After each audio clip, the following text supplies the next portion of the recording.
Δέστρα και πολλές φορές χθες. Δεσταρές.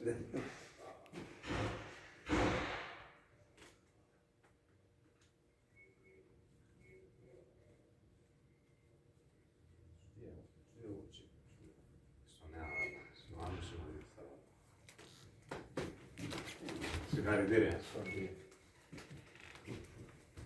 Ποιος σε συνοδεύει? Όλη η οικογένεια. Για έλα όλη η οικογένεια από εδώ.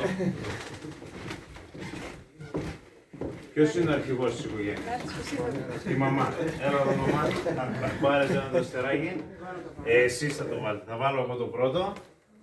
Εμείς λέμε ότι είμαστε, αλλά άλλοι κάνουν την μάλλον. Δεν πειράζει.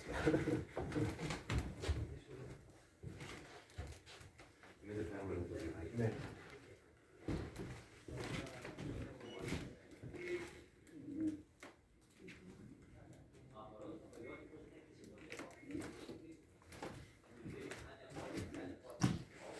Δεν νομίζω να είστε εσείς ο αρχηγός.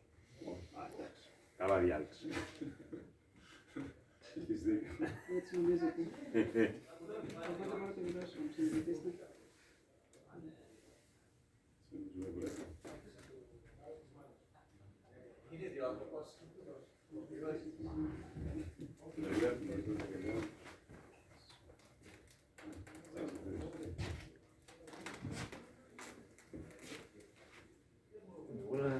Θα φύγω από ασυλία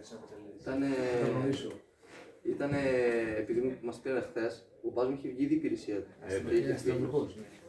Συγχαρητήρια. Καλοί πολίτες τώρα και οι δύο.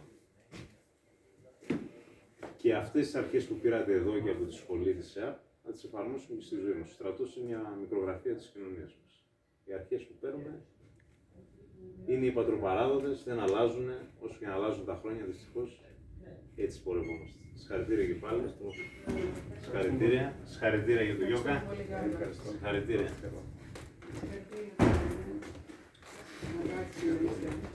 Να μην χρειαστεί να πάτε σε πόλεμο.